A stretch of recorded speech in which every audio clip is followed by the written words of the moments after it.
بنورنا الدنيا وننشر في الفضاء أملا ونعلي عزم همتنا فمن طلب العلا وصل. مؤلف من جنس هذه الحروف أو المؤلف منها كذا. وقيل هي أسماء للسور وعليه إطلاق الأكثر، سميت بها إشعارا بأنها كلمات معروفة التراكيب، فلو لم تكن وحيا من الله تعالى لم تتساقط مقدرتهم دون معارضتها. واستدل عليه بأنها لو لم تكن مفهمة كان الخطاب بها كالخطاب بالمهمل والتكلم بالزنجي مع العربي، ولم يكن القرآن بأسره بيانا وهدى. ولما أمكن التحدي به وإن كانت مفهمة فإما أن يراد بها السور التي هي مستهلها على أنها ألقابها أو غير ذلك، والثاني باطل، لأنه إما أن يكون المراد ما وضعت له في لغة العرب فظاهر أنه ليس كذلك، أو غيره وهو باطل، لأن القرآن نزل على لغتهم قوله تعالى بلسان عربي مبين، فلا يحمل على ما ليس في لغتهم. تو المعنى أن هذا المتحدى به مؤلف من جنس هذه الحروف أو المؤلف منها كذا. اس عبارت میں مصنف اس کی نحوی ترکیب کو بیان کر رہے ہیں، جیسا کہ اس سے قبل ذکر کیا گیا کہ یہ حالت رفعی میں یا تو ان هذا المتحدى به مؤلف من جنس هذا الحروف، هذا المتحدى به مؤلف من جنس هذا الحروف، یہ اس کے لیے مبتدا بنے گا اور الف لام میم یہ اس کی خبر بنے گا، یا پھر المؤلف منها یہ خبر ہوگی اور الف لام میم یہ اس کا مبتدا بنے گا۔ تو دو میں سے کوئی ایک بنائیں گے، یا تو اسے مبتدا بنا کر یا پھر اسے خبر بنا کر حالت رفع میں پڑھا جائے گا۔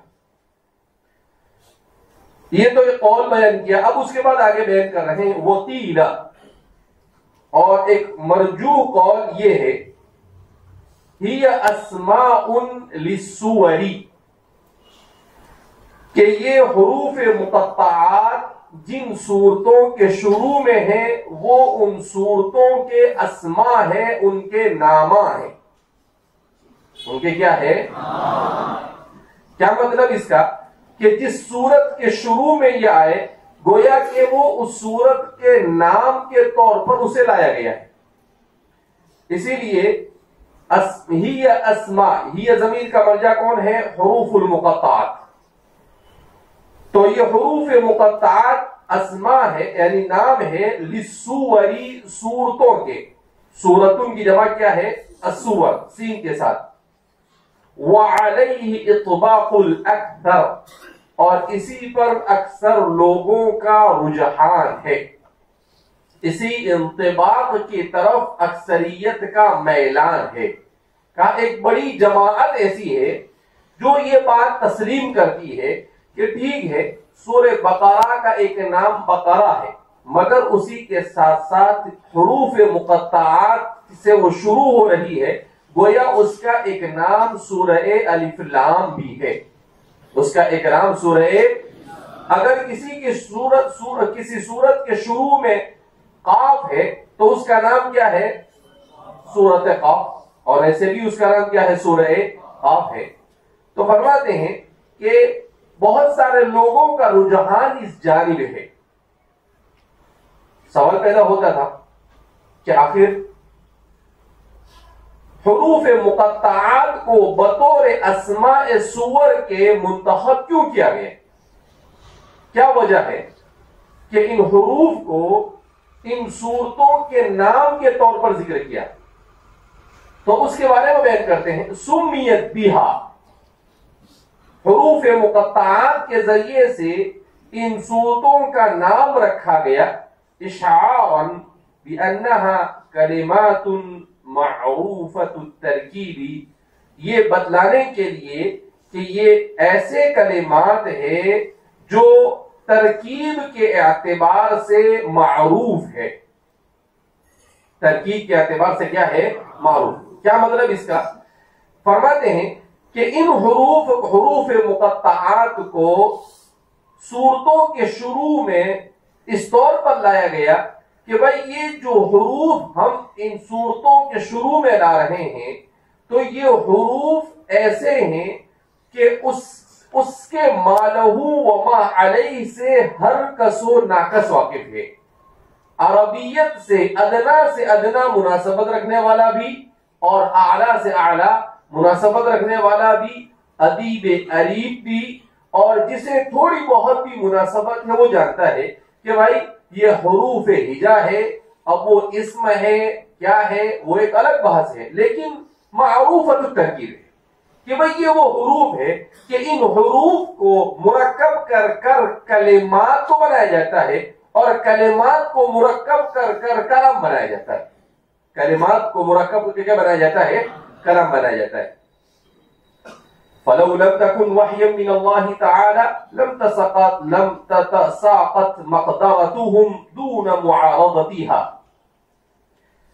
پس اگر یہ اللہ کی طرف سے بطور وحی کے نہ ہوتا، لم تتساقط مقدرتهم دون معارضتها، تو اس کی قدر و منزلت ختم نہ ہوتی دون معارضتها، اس سے معارضہ کیے بغیر.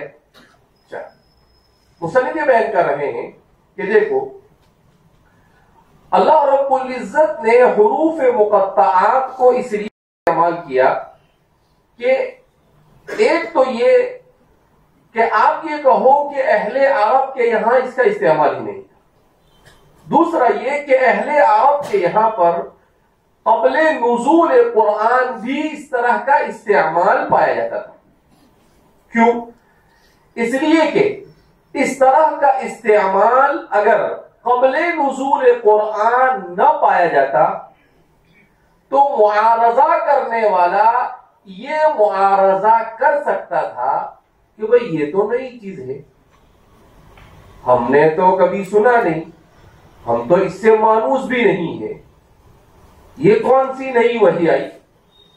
لیکن کبھی بھی اس زمانے کے علماء، ادباء اور شعراء میں سے کسی نے حروف مقطعات کی وجہ سے اس کے وحی ہونے کے سلسلے میں کوئی استدلال نہیں پیش کیا کہ بھائی یہ، یعنی کہنے والا یہ کہہ سکتا تھا کہ بھائی اس کا استعمال تو ہمارے یہاں ہے نہیں، اس کا استعمال نہیں ہے، یہ this is a new concept، یہ نیا طریقہ کہاں سے آیا؟ کہا کہ ہم کو نہیں لگتا ہے کہ یہ وحی، مگر کسی نے بھی ایسی بات کہی نہیں. اس کا مطلب کیا ہے؟ ان کے یہاں پر اس طرح کی تراکیب یہ مستعمل تھی، اگرچہ اقل قلیل مقدار میں ہو مگر کہیں نہ کہیں اس کا استعمال ہوتا تھا.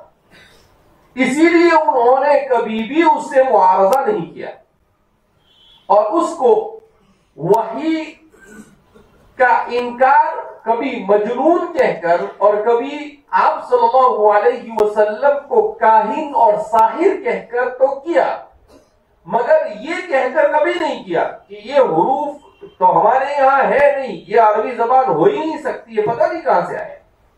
تو اس سے کہا یہ بھی سمجھ میں آتا ہے کہ یہ مانوس الاستعمال رہا یہ طریقہ ان کے یہاں، اگرچہ انتہائی درجہ فصیح اور بلیغ کلام والے بہت کم مقدار میں اس کو استعمال کرتے ہوں گے، مگر ضرور کہیں نہ کہیں اس کا استعمال ان کے یہاں پر کیا ہوتا تھا؟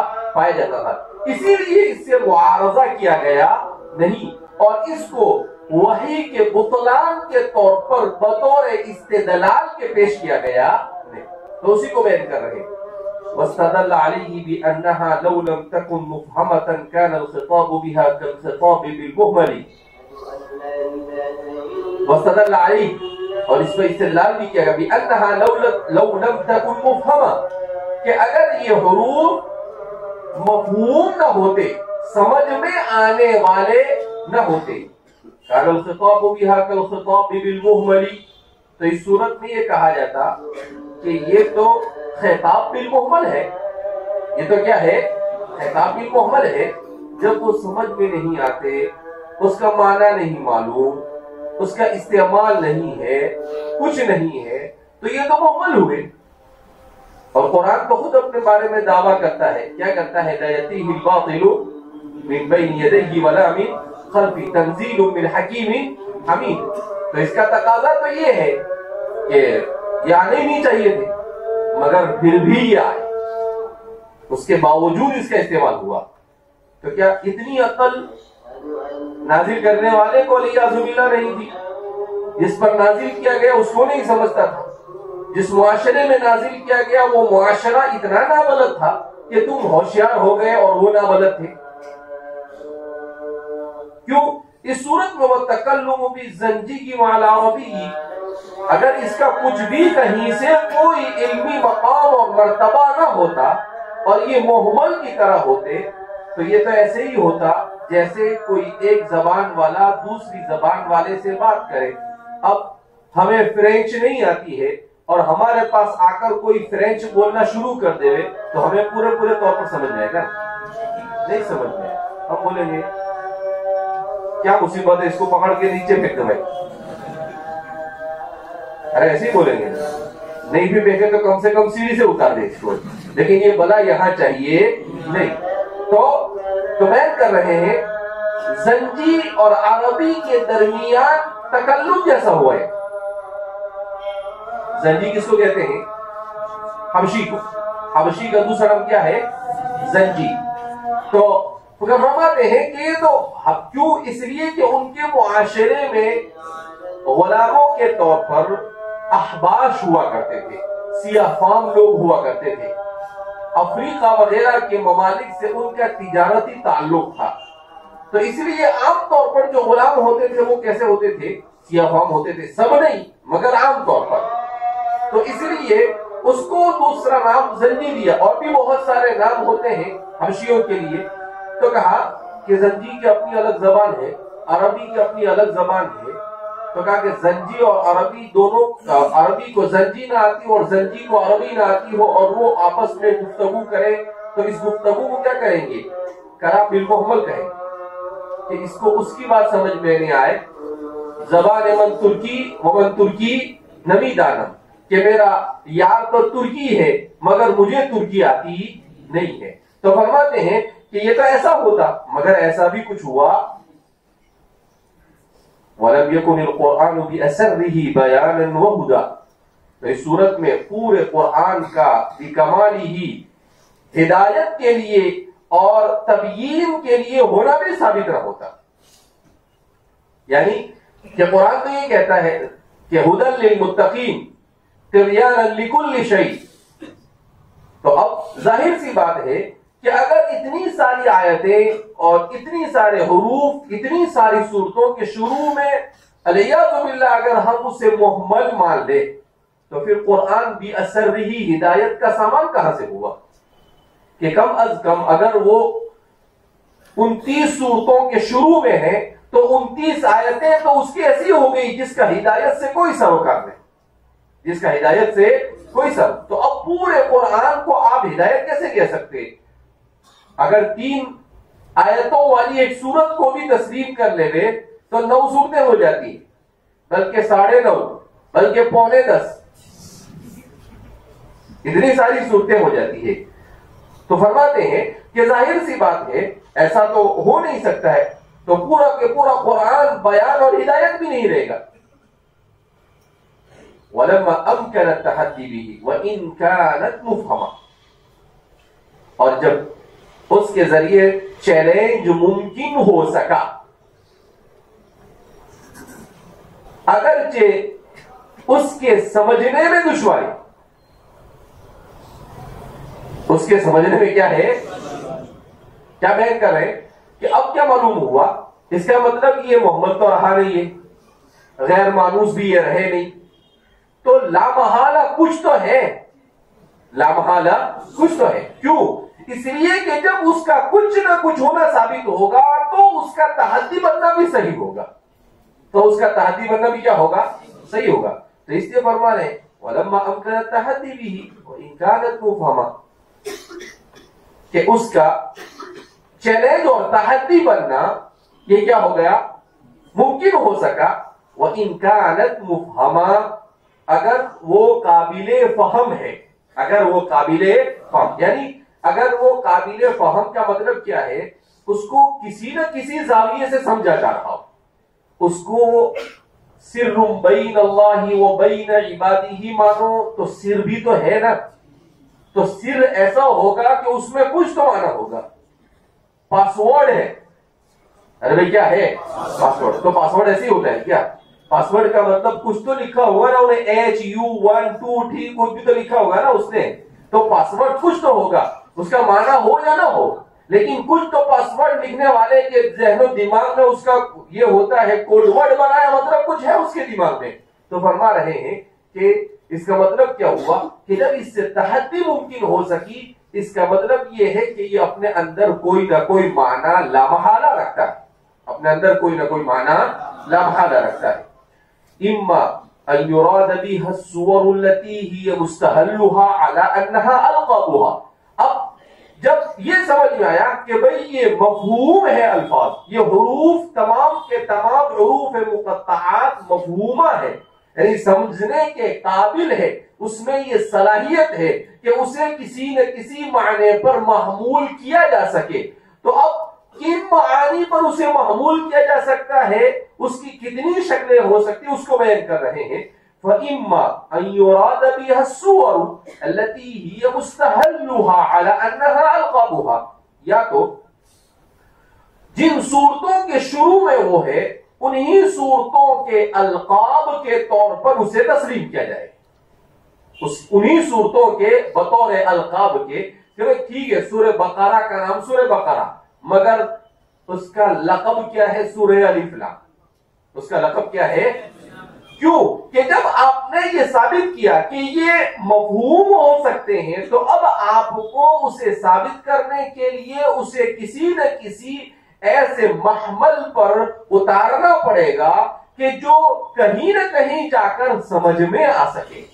تو اس لیے ایک بڑی جماعت نے یہ کہا کہ بھیا ایک کام کرو، اس کا معنی نہیں بھی سمجھ میں آ رہا ہے تو یہ کہو کہ جس صورت کے شروع میں ہے یہ اس کا لقب ہے، جس صورت کے شروع میں ہے یہ اس کا کیا ہے، لقب ہے۔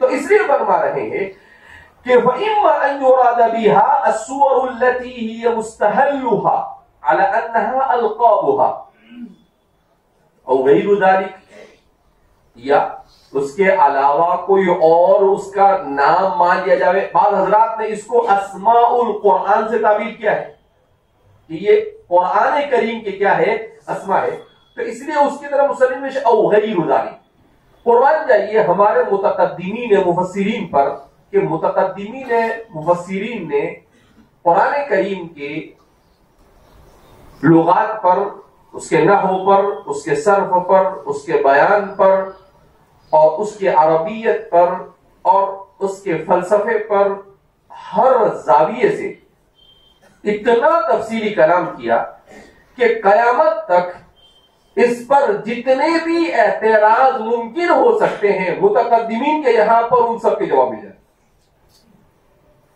متقدمین کے یہاں پر اس کے سب کے جواب کیا ہو جاتے ہیں، مل جاتے ہیں۔ مستشرقین کا جو ٹولہ ہے، تو یہ مستشرقین اتنے فرصت علی خان تھے، فرصت علی کیوں بولے، فرصت خبیث، فرصت خبیث خان تھے کہ انہوں نے قرآن کے ایک ایک کلمے کا جائزہ لیا، اور ایک ایک کلمے کا جائزہ لینے کے بعد کہاں پر مشہور نحوی قواعد کے اعتبار سے انطباق نہیں ہوتا ہے تو اس کو اس طور پر پیش کیا کہ یہ قاعدہ مسلمہ ہے اور یہاں یہ ٹوٹ رہا ہے، اس کا مطلب یہ ہے کہ قرآن میں یہ غلط ہے۔ سمجھ میں آئی بات؟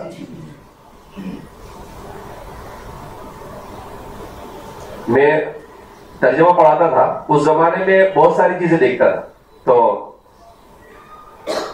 میں نے کہا کہ عجیب و غریب ان خبیثوں نے اپنی شرارت میں کتنا دماغ استعمال کیا ہے۔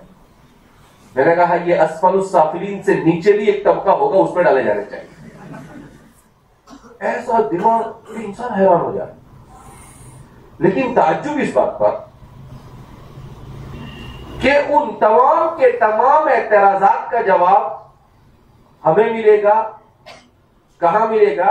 البحر المحیط میں اور الدر المصون فی علوم کتاب اللہ المکنون۔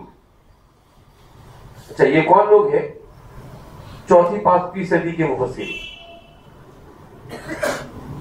نحویت اور عربیت کے اعتبار سے جتنے بھی اعتراض ہو سکتے ہیں، اس کے کتنے جواب ہو سکتے ہیں، سب سے تفصیل سے اگر اس پر کسی نے کام کیا ہے تو علامہ ابن سمین حلبی نے اپنی کتاب الدر المصون فی علوم کتاب اللہ المکنون میں زیادہ نہیں، ہماری ہدایہ کی سائز میں 8 جلدیں ہو، صرف اسی پر کلام کیا۔ ایسا لگتا ہے کہ مستشرقین سے پہلے اللہ نے کہا اے سمین چل کام کر کے جا، پورا کام کر کے چلے گئے۔ وہ میں کتاب پڑھ رہا تھا ایک مرتبہ، ایک مضمون پڑھ رہا تھا، تو اس میں یہاں بھی دیکھو الدر المصون الدر المصون، میں بولا یہ کیا ہے الدر المصون، ذرا اٹھا کر تو دیکھے اس کو۔ تو پھر میں اس کو خرید کے لایا، دوسرے سفر میں جب سعودی گیا تو اس کو پڑھا تو دماغ چکرانے لگا۔ میں نے کہا کہ اللہ کیسے لوگ تھے، اللہ نے کیسے کیسے اپنی کتاب کا کام لیا کہ کہا کہ تو 1400 سال پہلے آئے گا نا اعتراض کرنے، تیرا باوا 800 سال پہلے اس کا جواب دے کے چلا گیا۔ یعنی کتنا ایڈوانس سسٹم ہے اللہ کا۔ 800-900 سال پہلے اس کی تیاری کرا کے کیا کر دیا، بھیجا دیا۔ کہا کہ بعد میں 14ویں صدی والا کہا کہ تیرے کو کچھ کرنا نہیں، صرف در المصون سے اٹھا کر دے دے، لے پکڑ، سمجھ وہی آ گئی قرآن پہ اعتراض کرنے والے، چپی کی شوربی۔ بہرحال تو اب آپ دیکھ رہے ہیں کہ یہ حروف مقطعات کو لے کر اتنی بحث کیوں کر رہے ہیں؟ تاکہ کسی ناحیے سے کسی کو کلام نہیں انگلی رکھنے کی بھی گنجائش نہ ہو کہ اللہ یہ مطلب بول تیرا کیا ہے، بولا چپ خاموش کیے بغیر آگے بڑھنے کا نام نہیں لیں گے، جب تک کہ سامنے والا چپی سان کر نہیں بیٹھے اور بولے کہ بھیا ابھی میرے سے میرا کوئی سوال باقی رہا نہیں، وہاں تک کہ امام بیضاء بولے میں یہاں سے سرکنے والا نہیں۔ ابھی کتنے زاویے سے اس کو سمجھانے کیا کر رہے ہیں، کوشش کر رہے ہیں۔ تو فرما رہے ہیں کہ وثانی باطل، اور دوسرا باطل۔ اب آگے اس کو اور مزید انداز میں بیان کرنے کیا کر رہے ہیں، کوشش کر رہے ہیں کہ کیا اعتراض ہو سکتا ہے اور اس اعتراض کا کیا جواب ہو سکتا ہے۔ تو ایک جگہ پر اس کو سمجھنے کے بعد 29 جگہ کا سمجھنا آسان ہے۔ یہ ایک آیت کی تفسیر 29 آیتوں کی تفسیر کے برابر ہے۔ یہ ایک آیت کی تفسیر کتنی تفسیر آیت کے برابر ہے؟ 29 آیتوں کی تفسیر کے برابر۔